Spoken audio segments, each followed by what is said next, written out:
Here's my friend, Sami Miro. Hi, Sami. Hello, Liv. I'm so happy that you're on the podcast. I'm so happy to be here. It was really funny because when you and I were like scheduling this, did you see the comment on your Instagram? No. Oh, yes. It was so weird. Someone commented serendipitous. on Sammy's Instagram being like, @LivPrez, please put Sami on your podcast. And I was like, I'd love to.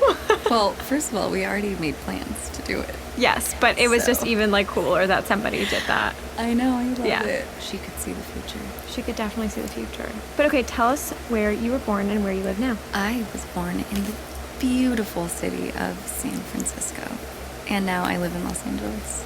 And I feel like you're still very connected to San Francisco. I have so much San Francisco pride. It's kind of embarrassing. I'm like that embarrassing like cheerleader mom talking about her daughter and how she's the best one. That's me talking about San Francisco. I mean, okay, so that's very maternal of you and very sweet.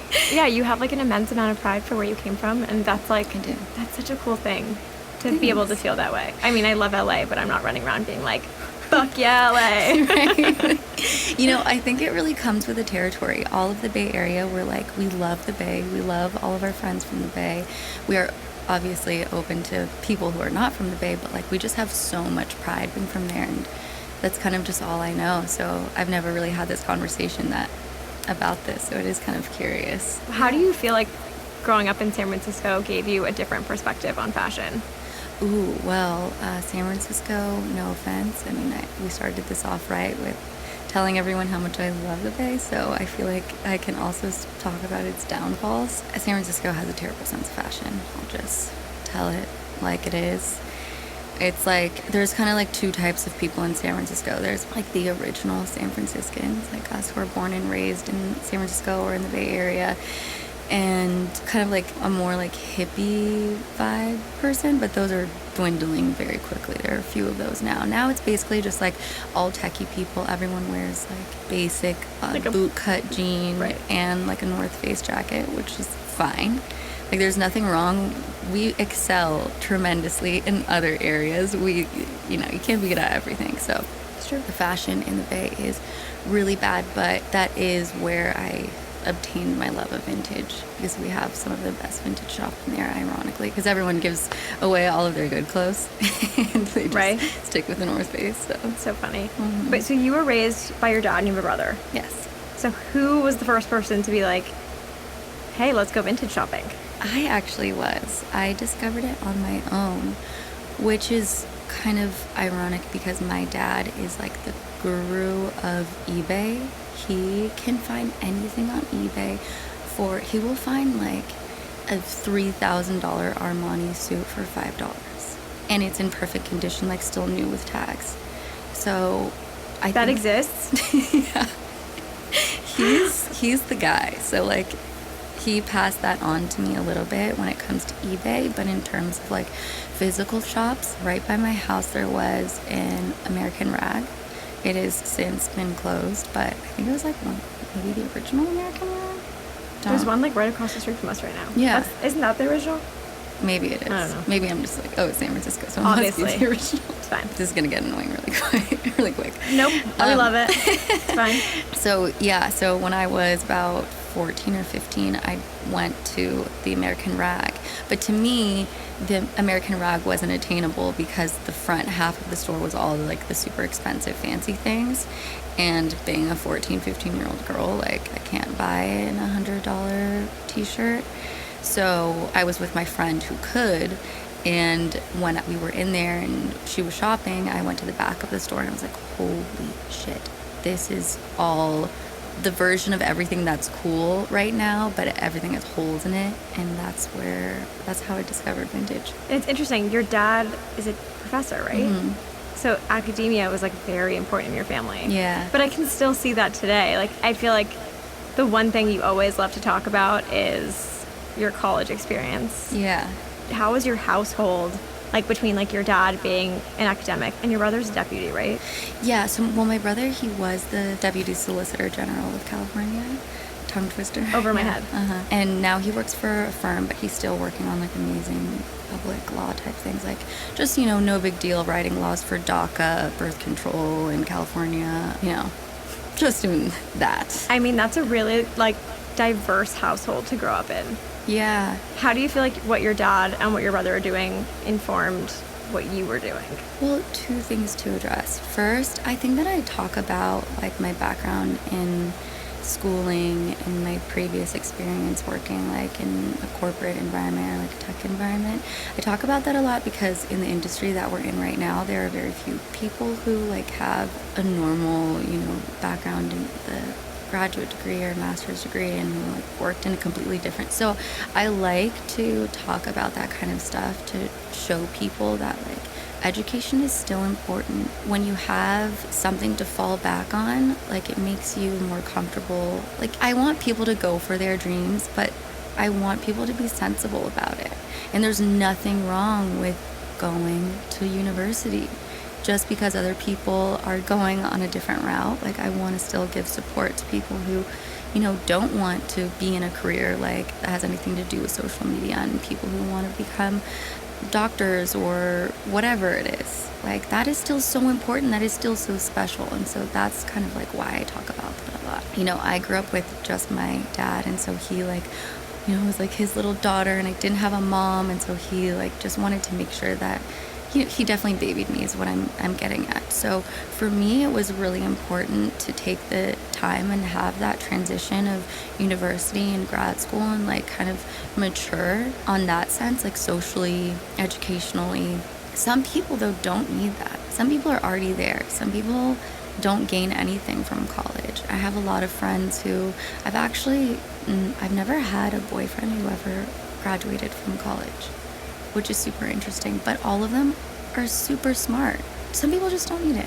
Why did you need it? Well, I needed it for that reason, to really like grow and mature. Imagining like 17-year-old Sami graduating from high school, going straight into the real world, I would have been a mess. I would have been so confused. I wouldn't have known like how to do much of what I should have been able to do. So like I really needed that extra time. And I also had a learning disability, so it was like I just needed more time. Did you know what you wanted to do back then? Did you have any idea? Like, was it what I'm doing now? In any stretch of the imagination? Yeah, I thought that I was going to go on that traditional San Francisco path of like, working for some startup or like tech company. And my major in undergrad was marketing. So I thought that's what I was going to do. And I was like thrilled to do that. It was just didn't turn out that way really, but I'm happy about it. Same. So you went to college. Where did you go? And tell us what you studied. Yeah, so I went to Santa Clara University, which is a Jesuit university, kind of like the Northern California version of USC. Okay. SCU, Santa Clara University. Got USC. So it was a super small Jesuit university. It's about 50 minutes south of San Francisco. So yeah, and then I majored in marketing with an emphasis on internet marketing. Like e-commerce, right? Not in the way that we would think about it now. But then you went on to get your master's in global entrepreneurship. Yeah, so I was in a program, and it was through 3 Jesuit universities. Basically, it was like you live, you work, and you study in Asia, Europe, and America to really understand how business varies in all 3 of those continents. And so it was three Jesuit universities within those 3 continents. And then so when we were in Asia, we lived in Taiwan, in Taipei, and in Europe we were in Barcelona, and then in America we were in San Francisco. That's crazy. Yeah, it was but such amazing. a cool experience to be able to travel and understand business from like a global perspective and see how, because I'm sure that it just operates so differently. Yeah, it does. It's actually crazy to learn all of the way that it works. Is like, when you're in Asia, there's the government has a different role than it does right. here, and that's obviously being very general because there's a bunch of countries that make up Asia. But in Taiwan, the government kind of tells you what to do. Businesses have a lot of control over there. They need to work together, essentially. So also, you can't just, this is actually one of the most important things in doing business in Asia. You can't go into, like, let's say you're an American company and you go meet with a Chinese company. You can't just go in there and just start straight talking about business. They have to like you first. So you have to talk about like, you know, real life things, like having normal conversations. And there's like days of doing this. You have to like, hello, how are you? Like you cannot, if you mention business within the first period of time, like it's an immediately like, get the hell out of here. What was the most important thing that you learned from that time in your life that you feel impacted the way you run your business today? Well, I think in general, what made grad school special to me is the fact that I come from like the way that I was raised. It was like, okay, college was a thing that you have to do. Like it's just, there's no other option. So when I was in undergrad, I was like, you know, your brain is half in it, half out of it. How much do you really remember from undergrad? Some I classes. remember Like nothing, right? Okay. But when you decide to go to grad school, it's all because you made that decision. So you are so much more present. I went out maybe, even though I was like in Barcelona, in Taipei, I went out, I think when I was in Taiwan, like 2 times ever within a 6-month period. It's like you are so in the zone. You want to get straight A's. You want to kick ass in absolutely everything you do. You're also writing a thesis in all of the 3 places that you're in. And it's like you remember absolutely, well, not absolutely everything, but you remember so much more when you're in grad school, and it means that much more to you as well. So that part is really interesting. And I think that when we were in Taipei, we had to essentially like create a company. So we did all of the normal steps, like, you know, writing out your like 5-year financial plan, like understanding all of the accounting, creating a whole marketing plan, creating an actual product. It was a full thing. So that was so incredible to do back then. And also we're talking about, this was like year 2010. So that wasn't in the years of everyone can be an entrepreneur. That was like scary to be an entrepreneur then. So it was really cool to learn like from an educational standpoint how to do all of the steps, even though that's not necessarily how I did it when I did start my own company. But it was a very special experience. Yeah, for sure. I mean, if there's anything I regret not doing, it was not going to business school. Because I feel like as an entrepreneur, there are so many things that I overlooked. That What did you study? I studied, so I went to Gallatin at NYU, where they essentially throw you into college and let you make your own major. Literally, like, from like the thousands of classes at NYU, it was like picking and choosing and making my own schedule. So I studied a little bit of journalism, a little bit of psychology, some fashion, and a little bit of like graphic design, all to like accumulate into like a digital journalism major. That's awesome. Yeah, it was cool, but I think it's like people really undervalue the definitive skill set that it takes to run a business. Entrepreneurship, I think you're born with. I think you have it in you, and that's like a spirit that people have. But everybody can learn business. Everybody can learn how to run things properly. And I do think if you're an entrepreneur, it's like crucial to go into so that you just don't make these like completely avoidable mistakes. Right. But everyone has to make mistakes in order to Totally. get somewhere. So that is unavoidable. But was there no core curriculum?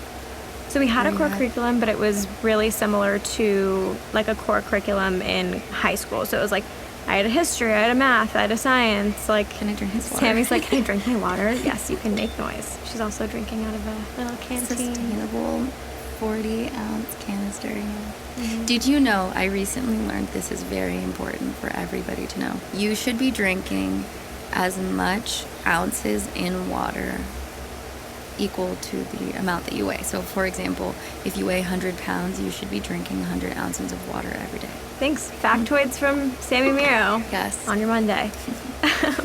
But so after you did entrepreneurship, you went on to a tech startup. Well, actually, when in this grad program, we first were in Barcelona, then we went to Taipei, and we finished in San Francisco.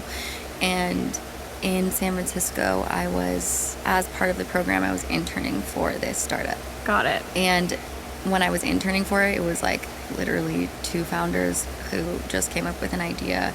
No name, no product, no nothing, no business plan finished.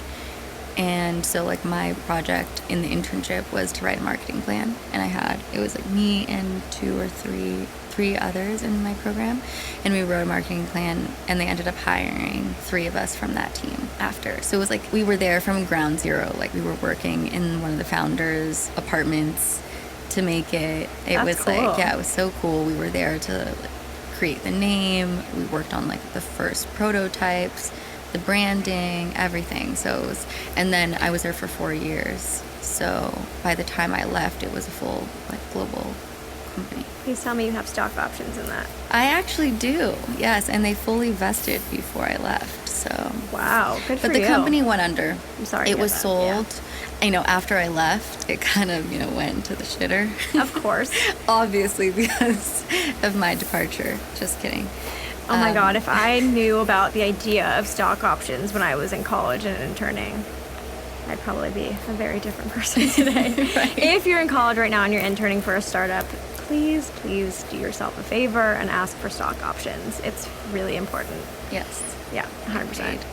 Okay, so then you left, you moved to Los Angeles, and you started Sami Miro Vintage. I always think it's so interesting when people are in tech or they're in a corporate setting and they like have this intuition to get up, leave, and start their own thing. What was that moment? What drove you to do it? I actually moved to LA while I was still working for that company. Okay. And my job with them required weekly travel, so I didn't have to be in the headquarters because I wasn't there anyway. So they were like, you can move to any metropolitan city as long as you're by, a big airport. Cool. And so I was like, I will take advantage of this and move elsewhere. So I decided to move to Los Angeles, and in doing so, met people in a variety of different creative industries. So people who like knew about fashion, they're like, your clothes are really sick. Like, why don't you try styling? And I was like, what is styling? They were like, it's where someone brings clothing and puts it on other people in a photo shoot, for example. And I was like, that is weird. I didn't know people needed help getting dressed. That's how far removed from fashion I was. What did you wear to your tech startup every day? Oh, same clothes that I wear now. Wow. Like, I was in it was so funny because not only was I a woman in a man-heavy environment, I was also a non-white woman, and I was also like a weird vintage girl, and I was also much younger than everybody else. How did you navigate that environment? I'm used to being in that kind of environment. I always went to like private schools, and I was typically the only non-white person at those private schools, and typically I was one of the few there on like a scholarship. So that was just what I was used to. And I kind of like, and also I was raised by a dad and I have an older brother. So I was like used to being around guys, used to being the only like different one around, and kind of like excel in that environment. So it was fine. I love to hear that you excel in your difference. That's Yeah. cool. That in and of itself is so crazy to me. Just like the not even being aware that like you were dressing in a different way. Yeah, well, no, I was aware that I was dressing in a different way, and I was aware that like I loved vintage so much and that it meant a lot to me, but I wasn't aware that it would eventually or could eventually become my career path. Because Right. I didn't know anything about the fashion industry. I didn't know, like, I was so far removed that I didn't even think as far as like, oh, I could create a company and make money in fashion. It was just like my brain didn't even go there. So when I moved to LA and people were kind of pushing me to do more creative things, when I was still working for that tech company, on the weekends I would be the coffee runner at a magazine photo shoot, and I would like, maybe I would get paid, I don't know, $0 to like $100 a day or something, whatever the minimum is. And I would be like the styling assistants at this big photo shoot to kind of just learn like, oh, what is fashion? Like, what are these brands out there? How does it all go down? And getting like a little taste of that. And then I immediately would just do photo shoots on my own use my friends as models. Had no idea what I was doing, but like I had lived enough life to figure things out at that point. So then I just realized that there was something super creative in me that was dormant because I wasn't able to express it while I was in San Francisco, and I was like, well, let's just go for it. So I was like, hey, Dad, I'm gonna quit my salaried job with healthcare, and I'm just gonna like go for something that I don't even know what it is that I want to do yet, and I'm just gonna do it. And my whole family was like, what are you doing? How can you quit a job without already having another job lined up? So they all thought I was crazy, but now they're very proud of me. What did you do in that time to have some sort of stability? Well, I saved money from. Okay. Yeah. So that was applicable. Mm-hmm. I always think it's good feedback for people to know that are just moving to a new city and are looking to maybe go into a different career. What went into you meeting new people, specifically like creative people that put you in the position to like be on those photo shoots? Because I always get asked that question. It's like, how did you get to that point? Like, you're not just walking on the street and you meet somebody that's gonna get you a photo shoot. What was like your networking hack during that time? It was all just luck, to be honest. And I took an opportunity. I think how it's funny that you ask, because I haven't thought about this since it happened. But I was friends with, do you know Dylan Penn? Yes, She's, distantly. Yeah. So she was my friend. She and I worked together in New York very briefly, and she was living here, and she was doing a photo shoot. She was like, do you want to come with me, like, since you're interested in learning about fashion? I was like, hell yeah. So I just went to this photo shoot with her, and she was like, you should talk to the stylist and, like, say you want to work. And I was, like, so shy. Supportive friends are Yes. the best. Yes.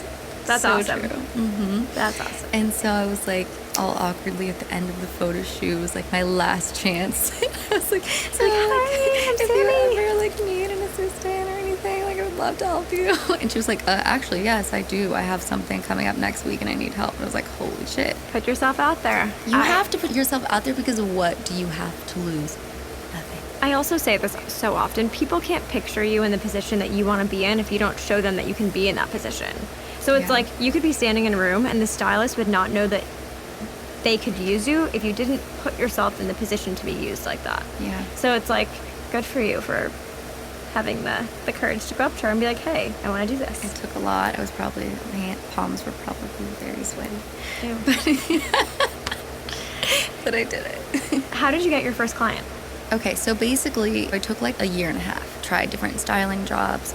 I produced my own photo shoots with my vintage pieces, and I tested out in some modeling jobs. And then while exploring this new world, I had an inkling. I'm like, okay, I think I actually have a point of view in fashion, and I think that I could, at some point when I'm ready, create a clothing company. But because I'm just all about authenticity and staying true to my roots, I knew that vintage would have had to been the main factor. Vintage sustainability, that would have to be like the brand. But back then, no one was like reworking vintage. It wasn't a thing. And so it wasn't until I had an epiphany how to create a new company out of something old. I was styling somebody for the TV movie awards, and they wanted me to just, like go pull a bunch of stuff like a stylist would normally do. But I was like, you know what, I have this idea. I started sketching things out, and I created one of the first pieces from my first drop, which was a bomber made from patchwork Levi's jeans. And so I made that piece, and then while doing that, I was like, holy shit, this is what Sami Miro vintage is. And it might now just seem like such a funny thing because so many people do that, but it wasn't a thing back then. So from the day that I sketched the first piece, nothing was even made, and the client approved the item to get made. I had 10 days from that point until the MTV Movie Awards. And I was like, I figured out what I'm going to do, what my purpose is, what my point of view is. I have 10 days to create a collection, figure out manufacturing, make my first website, produce a photo shoot, find a photographer, videographer, models, design more pieces, find fabrics, get the production going. I had 10 days to do all of that, and I did it. And How did you do it? I just did it all by myself. I just did it. I did it. I asked around. I had one friend who worked in a showroom, and I was like, hey, do you know anybody who knows an embroiderer? And they were like, oh yeah, I have a friend who has a clothing company. Here's his number. And that guy gave me the name of his embroiderer. So I went there. And then from there, just ask the next person, where can I find this? Where can I find that? And then, I spent every second of every day doing it to get it done. And that's how I did it. That's amazing. I usually feel like the best things happen in moments like that. Do you find that you work best under pressure? Hell yeah, I do. For sure. But it's also really nice when you have a lot of time to make things happen, which is rare. But right now I'm in that position. We're working on our next collection, and we're like, wow, we have so many months, and we're just so far ahead of schedule. We've never experienced this before. That's awesome. I really like what you were saying earlier about realizing that you had this different perspective in fashion.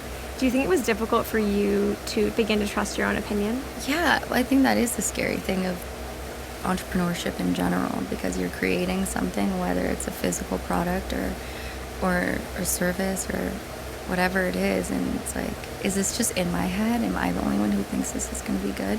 So it's always important, before actually putting all of your time and money into something, is just asking as many people, as like pitching your idea to everybody.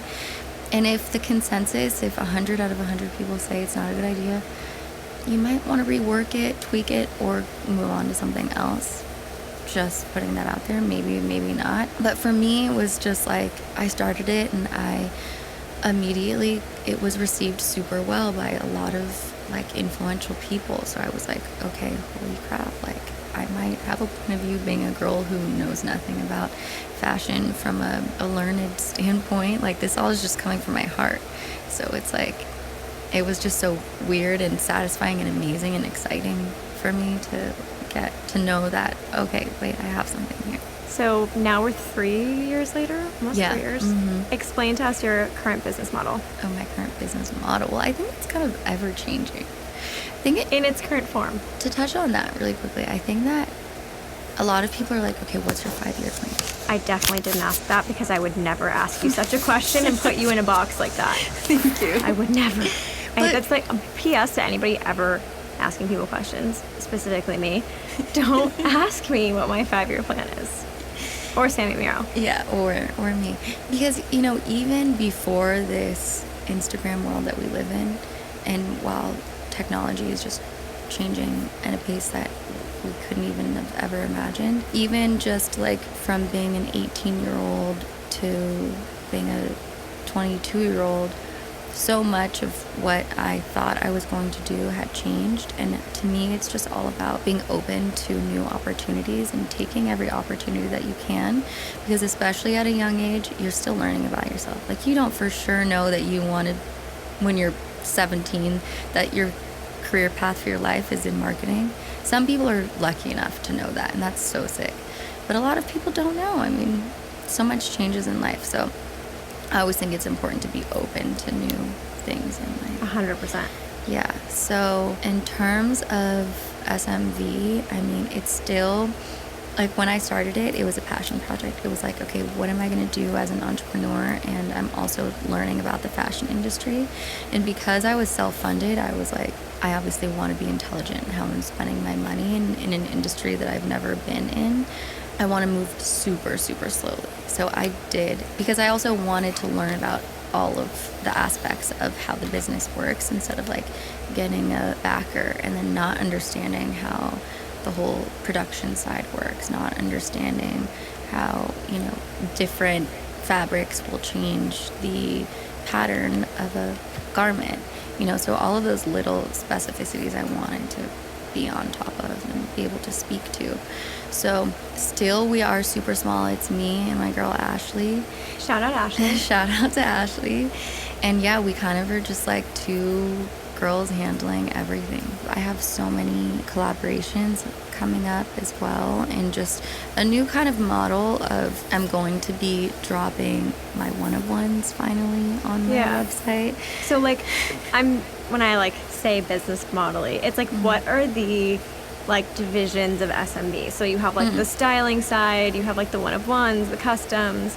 What are the components of what makes SMB today? I have my one-of-one side, where at all times I'll have hundreds and hundreds of one-of-a-kind vintage pieces that I personally source from all over the world. And I find these unique pieces, buy them, rework them, put my signature stamp on them, which typically includes vintage denim patch, or a specific cut, frame, shaping, taking a lot of men's pieces and turning them into women's. So we have the one-of-one side.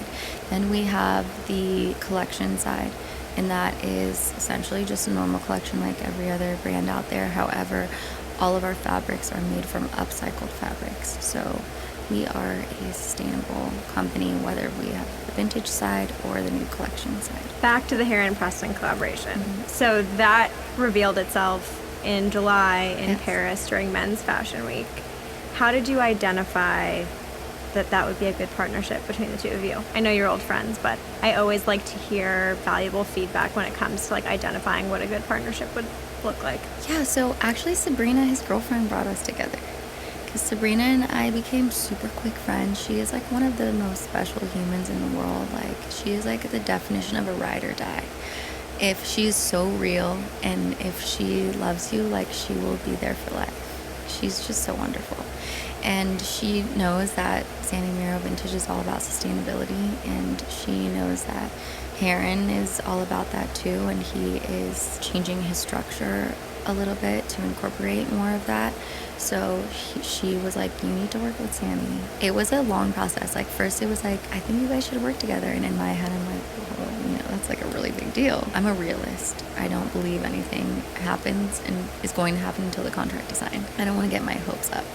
So it was like, started off as something really small. Like, first we were just going to do a pop-up in New York with like, create like one-of-ones together and just do a pop-up. And then when his team heard about, you know, our potential collaboration and like saw like the sketches and the ideas, they were like, wait, this is actually really cool. Let's take this to the next level. And let's do like a dinner and a small little reproduced collection. And then it went another step, turned into a bigger thing. Then they're like, actually, let's make this a runway collab. And so then it's became like a 30-piece collaboration. And yeah, we had a bunch of pieces walking down the runway. It was so cool. I never expected or even necessarily wanted like to have a runway show. Not that this was my show, but it was just like I had to hold back tears for sure when I was watching it go down. Totally. I mean, that's a huge moment, just from building your own company to then seeing it on the runway during Men's Fashion Week in Paris. And That's on the huge. scale of like what Heron can produce. Absolutely. It's like, this is a real runway show. But also looking at it in retrospect, I mean, you are a self-founded, self-funded company that you run yourself. And Heron, it's not on a corporate level, but it definitely is on a little bit more of a mass scale. Is that commercial aspect important to you? I think that if you want to be a successful money-making machine, it has to be. I think for me, what I want to do is have options for more commercial girl and have options for your niche girl. Because that's, I mean, I'm your, Sami Miro Vintage is for your niche girl. But I think it's important to expand a little bit and make, you know, some simple pieces that everyone can enjoy, especially because of the education that the sustainability does play into it, and to, you know, like teach girls who may just be buying like Zara or Forever 21 and like show them that it's also important and that the quality level is one thing about the pieces from my collection. Like the fabrics that I upcycle, they're really good quality. So it's like my tank top's like the one that you own. Oh my God. Let me tell you guys, the softest butter cloud tank top I've ever worn in my whole life is an SMB tank top. Thank you. It's also important because we're kind of like crossing the lines of like when SMV, or even just like a year ago, if you were a sustainable clothing brand, like you probably were just, you know, t-shirt, sweatshirt, and it was like, it looked like it was a sustainable brand. I mean, Sammy and I were in Miami a year ago, and I wore probably one of my favorite dresses I've ever worn in my whole life. The velvet one. Yes, I remember you looked amazing in it. What a night. We had fun. We had a date night. Yeah. We ended up at 11. Well, we ended up looking at 11. We didn't go. We just took a selfie in front of it. I promise I remember that. And then we ordered chicken fingers. Oh my God, I love chicken fingers. But back to the point of bringing that up, the dress was amazing. And I think it's to your point of saying that this whole stigma of being sustainable and upcycled I think that there is an unfortunate stigma against it that you can't also be wearing something cute at the same time. Right, yeah. That's kind of like the whole thing behind SMV is like you can be that cool, sustainable, like green, eco-conscious, let's save the planet girl, but you can also do that while looking super sick and sexy. And it's amazing to see you penetrate, again, more commercial entities with what you're doing, aka Heron. I mean, you also did Selena's revival tour, which is mind-blowing. What was that process like? That was insane. Did you find out about it like 2 days before? Yeah, one of my best friends, Teresa, she was Selena's assistant for several years. And this was like maybe within year 1 of her working for her. But I had just launched SMV. And I made this bodysuit. It was like mesh bodysuit with vintage denim patch over the breasts, like super sexy. And Selena saw them and was like, can you send me this? And I was like, yeah. I literally had one prototype. And I was like, I just like gave her the prototype. So like, she take needed everything. it stacked. She was leaving for tour. I was like, oh my God, gotta get it to her. And she wore the bodysuit. She like did a whole photo shoot for it. It was so sweet and cute. And then she left for tour. She did America and she did Europe. And Teresa had a little barbecue and Selena was there and she was like, I'm about to leave for Asia. I want to revamp my tour attire because usually people go on tour, they wear like 5 looks for an entire year. She was kind of over it, I guess, and she wanted to switch it up. And she was like, by the time I do Europe, so like we're gonna do Asia and then we're gonna do Europe, by the time I do Europe, like I want you to have designed a bunch of stuff for me. And I was like, what, are you kidding me? Like I don't even know what I'm doing. Like I literally just designed my first item of clothing. So again, I was like, okay, yeah, sure, we'll see it. I'll believe it when I see it. A week later I got a call from Teresa and she's like, hey, it's me and Selena, she wants to talk to you. And then Selena's like, hey, I need you to come to Asia right now. Bring everything. She's like, I'm flying you in 2 days or less than 2 days. I was like, what? Like I had never styled anyone on stage. I don't think I've ever styled a celebrity or like anyone on a big scale like that. I was like, what the hell am I supposed to do? I didn't know exactly what I was going to be styling, if it was going to be like her stage looks, her like airport looks, like going out looks. But she said bring everything. So I had 2 interns at the time. My interns and I packed the shit up out of everything that I had. I brought like over 500 things, articles of clothing with me. Wow. Including shoes. We brought it all over, and I would like to say that this was one of the first, if not the first tours where the looks changed every single night. So it was like every day we did fittings, and every day she wore different looks on stage. I think only 2 looks she continued during the Asia tour, but 3 to 4 looks changed every single night. I don't think that had ever been done before. And it was just so cool because like she was in Asia, so she wanted to be like cool, fun, vintage, and she killed it. She looked so sexy and like such a badass.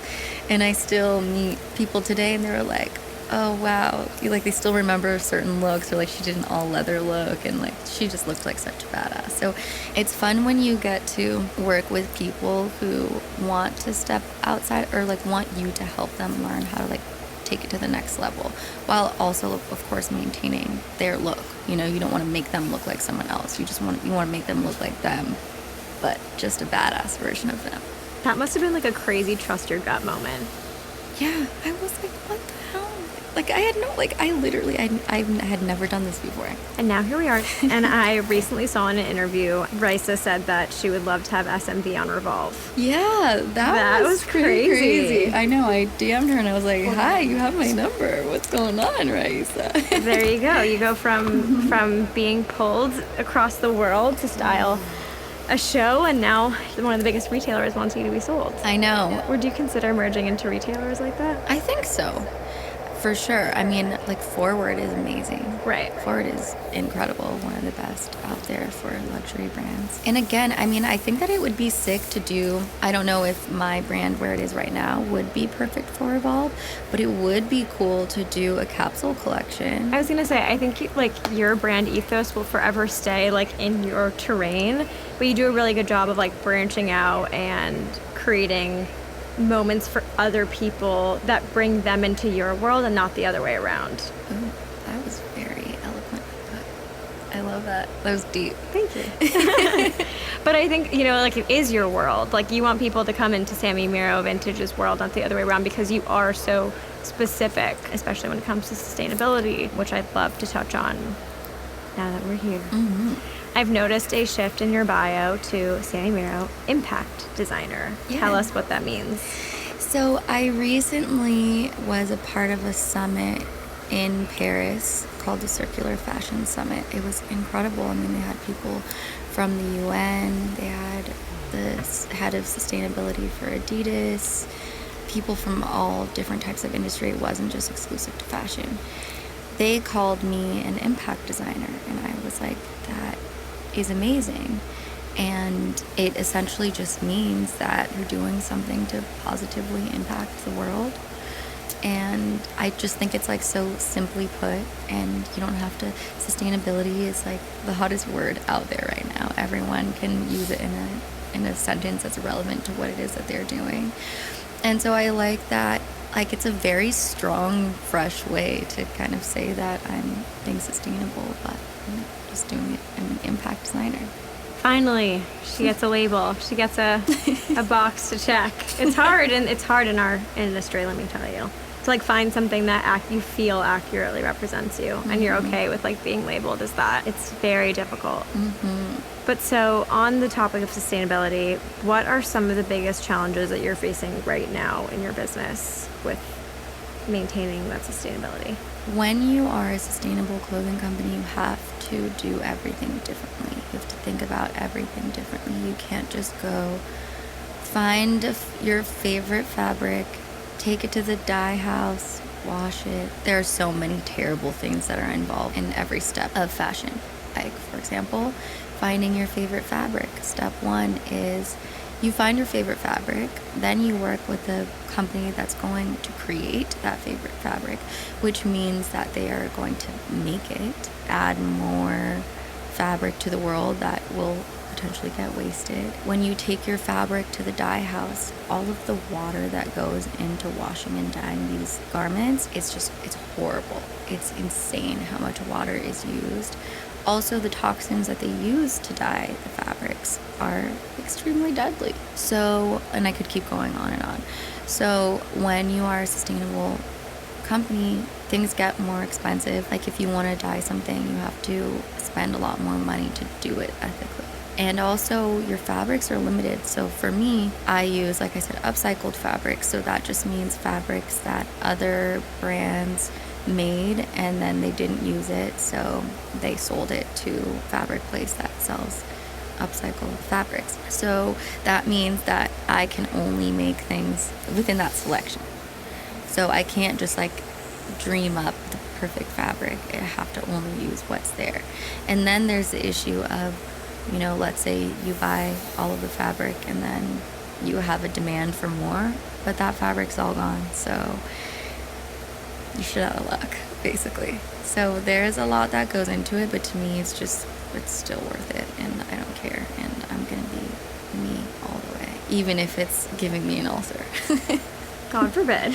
But it's also, I think it's just zooming out for a second. It's also important from like a brand responsibility perspective, where it's like you're also training your customer to understand that like to the planet first, not what we want first, right, in terms of what we're wearing. Like, what can the planet provide us that we can put on our bodies, and not like what you can just like find and use all these like toxic materials. Right. So it's difficult, but being in the fashion industry and being a brand that is custom, like it must be also very daunting to see brands like Zac Posen close down, who were like founded on being custom. I mean, not that Zac was sustainable, but having a clothing brand, it must also be scary sometimes to see big houses that are like pillars of the fashion industry close. Yeah, I think absolutely. But that happens with every industry. True. Just because you build it doesn't mean it's going to be there forever. And that's something that's also scary when being an entrepreneur, because you can only relish in your successes for about 0.5 seconds before you're like, okay, shit, what's next?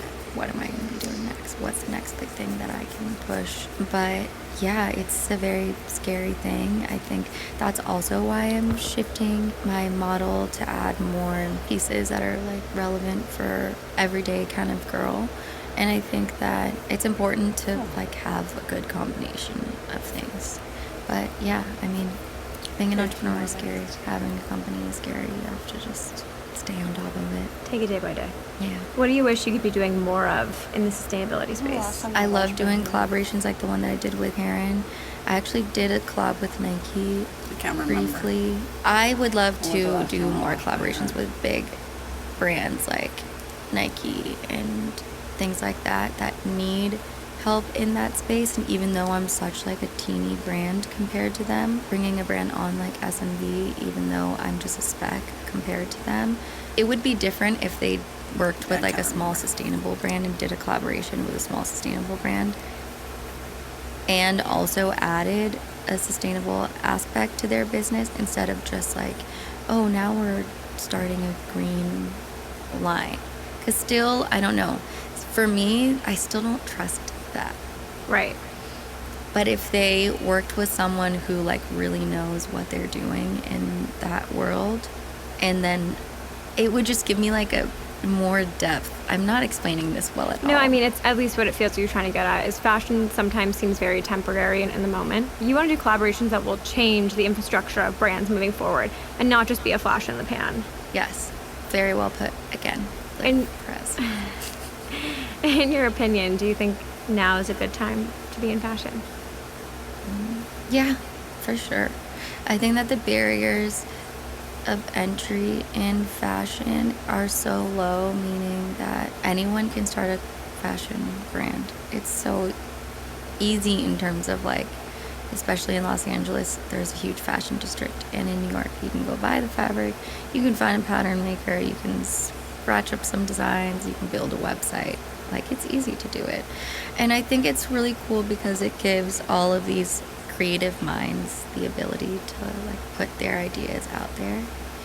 So it's definitely like a big moment right now for people to start their clothing brands. Good or bad, who knows? And I also would like love to hear your perspective as a woman of color in the industry. There have been so many initiatives and there has been progress made, but dealing with things like Kirby from Pierre Moss and the business of fashion that happened recently. Do you feel like there has been progress in the industry? I mean, woo. I think that when a person or a group of people are trendy or cool in the moment, the fashion community will get behind that. Does that mean that they really are all about the Black community and all of these musicians and people, and do they really fully love them, or do they pick them because they are trendy right now? Probably because they are trendy. I think that racism is so ever present in our world in a way that most people don't even understand. That like I did in January of this year, I did a job with Kirby and A$AP Ferg for Hennessy, and it was for Black History Month. And we basically just sat at a round table and talked about like what it's like being Black, what was like being Black growing up, what it's like in our current industries. And Kirby said something that blew my mind. So he said that when he started Pierre Moss, he didn't want anybody to know what he looked like. So he never like did photo shoots or anything. He was just Kirby from Pierre Moss. Pierre Moss at that point was like, you know, they were making beautiful gowns and like such luxurious stuff. He was getting compared to like Margiela and like luxury fashion houses. Then like it was like year 3, I think he said, he did his first photo shoot. Then the world knew he was a Black man. Pierre Moss suddenly became a streetwear brand. And it's fucking crazy. And it's like, I don't think that people are doing it like vindictively, or they're like, oh, like Black, that means streetwear. But it's just like the way that people think. Like even yesterday, for example, I was on a photo shoot and I had like, we did my hair like Diana Ross, like huge, crazy, like amazing, long ass, like fluffy curls, and I was like drenched in pearls. I was like, looking like fairly elegant. And the stylist goes, she was like, you look so elegant and cool, but like still very street. And I'm like, really? Like, what, because I'm black? Like, I have to be street? Like, what part of me is street? Like, live for us. Like, what part of me is street? Like, no, it's just because of the color of my skin. So it's just like, it's crazy. I could talk about this forever. Like, and it's not that these people are racist. They're just ignorant. They just don't know, like, what other word to use. They don't know that is offensive. That, like, would she say to a blonde girl, like, oh yeah, but you still look street? Maybe, but probably not. So it's like, there's so many things out there. And, like, Virgil creating what he created has definitely given other black people an opportunity to, like, be in the limelight. But do I think that people are now like, oh, let me learn about like black history, or like let me like try and understand these different perspectives? No. I just think that there's a lot of cool black people being given the time of day, but I think the industry is still the same. Facts. Long-winded answer. No, there we go. That was a great answer. And I think it's unfortunate how much, and I don't mean to compare racism and any other issue, like global issue we're having right now, but I think that there is this horrible motive right now of just checking the box, whether it's like, oh, we're checking the box of sustainability, we're checking the box of inclusion, and it's like, it's so obvious when people aren't doing things in a meaningful way that will actually systemically fix what's going on in the world. Yeah, it's like putting a Band-Aid on something. Right, and then, you're going to get sweaty and the Band-Aid's going to fall off eventually, so it's definitely a difficult thing to watch, but yeah. Do you think you're a competitive person? Hell yeah. Yeah, I thought so. But, some people don't want to think that they're competitive. Competitive in some things. Like, a lot of people, like, when you're in a similar industry, like, let's say it's acting or modeling or something, typically actors, they don't have that many friends. They don't have that many acting friends because they're jealous of, like, if so-and-so gets the job and they didn't get it. But so I'm competitive in some things, but, like, when it comes to my friends getting something, we've even had this conversation. Like, we are so proud when our friends succeed.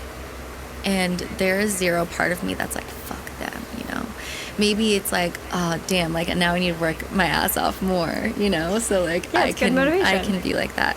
But I'm, like, clapping my hands in my office by myself, like, it makes me super proud. So I am competitive with some things, but, like, competing with my friends, never. Mm-hmm. And it's interesting, you and I talk about, like, digital personas a lot. I mean, like, you have your business, you have your Instagram as well, and you are a very open person, but I do think that, like, who you are on the internet and who you are in real life are not always the same. No. What do you wish your followers knew more about you? I'm the kind of person who has, like, a small handful of friends, and, like, I just want to hang out with those people, and, like, I don't want to, like, go out to the club or, like, go to these, like, big things. And I'm, like, social, but I love being in, like, a close-knit community with, like, people I love and trust. So when it comes to social media, I don't share everything about myself. I'm not the kind of person, like, my stories, for example, like, I'm usually in the office working, so, like, I'm not doing stories of, like, hey, like, this is what it's like to send an email, or, like, check this out,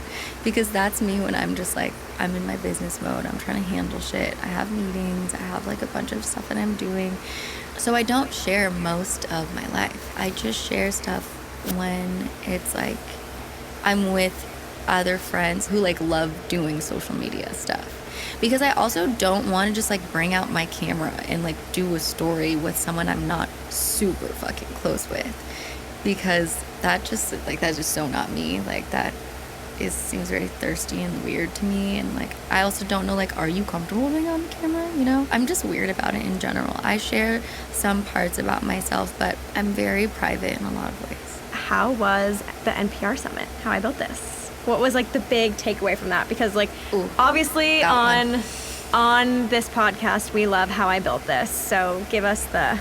First of all, The I tips. was so honored. I think I teared up when I got an email from NPR saying, hey, we would love for you to attend the summit. Sammy's also a massive NPR fan. Huge NPR fan. Love it so much. Love public radio. Everyone should donate to NPR and public radios out there.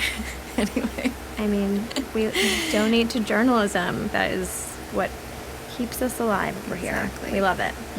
So I was super excited. I was amongst it's like I was there with like the founder of billion-dollar companies, and I'm like, oh my gosh, I'm just Sammy from SMB. Like, what the hell am I doing there?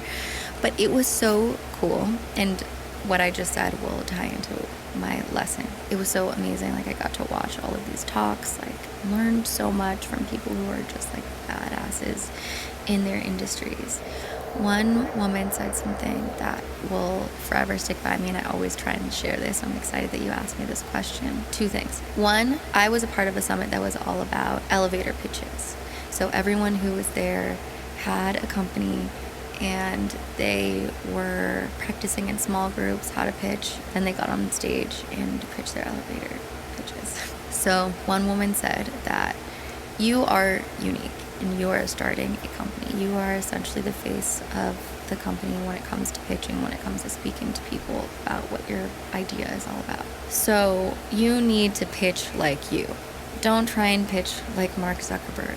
Do it in your own way, because it won't be authentic. It won't have the quirks and unique things in there that are what make you special. So that's one thing. The second thing is my favorite one, and that's what ties into what I said earlier about how I was amongst all of these great CEOs and then there was just little old me. If you find yourself in a room with huge power players, it is intimidating as fuck. I was so intimidated. I was like, are you like, oh, hello, are you sure? Like, why am I here? I was nervous. If you find yourself in a room with people who are like super impressive, know that you are there for a reason. You're not just there because you walked in on the street. You were invited to this. Yeah, you might be down there with a room of people who are up there, but they had to start from somewhere. And you were invited for a reason, so you need to tell yourself that and have that confidence when you're in a situation like that. And I just thought that just really spoke to me, especially in that moment when I was feeling that way. But I think that's just something that everybody, no matter what your world is, that you can take that away. Like, for example, you and I, like if we're at a fashion week thing and you know, like, and there are people like, you know, that are way cooler than us. Sure. Then, you know, and Sammy and I are side-eyeing each other. It's fine. You're there for a reason. You were invited to that show for a reason. You are amazing. And you're doing great, sweetie. What is your biggest professional insecurity? I don't know that I really have. Well, I'm sure I have one, but I can't think of it right now. But what it used to be was just that I didn't have a brain. So that was like why I always talked about my background, because I'm like, hey guys, like I'm not just a Instagram person, like I'm so much deeper than that. Like that's not even the real me. This is the real me, you know. I think it's fair to say that like that's still a thing you probably think about today. Yeah. So I guess that is an insecurity. That is a stigma. Mm-hmm. Yeah, I get that. Yeah. How about you? Definitely something to do with that too. I think Instagram lets people judge really quickly. Yeah. Like the fact that people look at people's profiles and can feel the right to make an assumption within a split second is something that is really hurtful and like alarming to me, I guess. And yeah, I just want to be known for the work. I hate that we're in an industry where there's a stigma against us for being entrepreneurial female bosses. Like that's fucking crazy. I hate that I have to like constantly justify what it is that I do. Right. I love this. I love being in spaces like this. I love storytelling, and I'm going to keep doing that until people stop talking to me. Yeah, well, you're amazing at it. Thank you. I'll never forget our panel. Oh, Actually, we've been on 2 panels together. I'll be on panels with you for the rest of my life. It was I fun. hope so. I know. So what's next? We're going to close it out here, but what's next for SMB? What can we look forward to? Obviously, the Heron Collab is coming out. Heron Collabs. collabs coming out. We have future secret collabs coming out. But mostly just that I'm going to be like dropping a lot more things. That's awesome. Yes. Can't wait. Thank you so much for coming on and being really honest and open about all the ups and downs of running a business. We're very grateful to hear your story. Thank you so much for having me.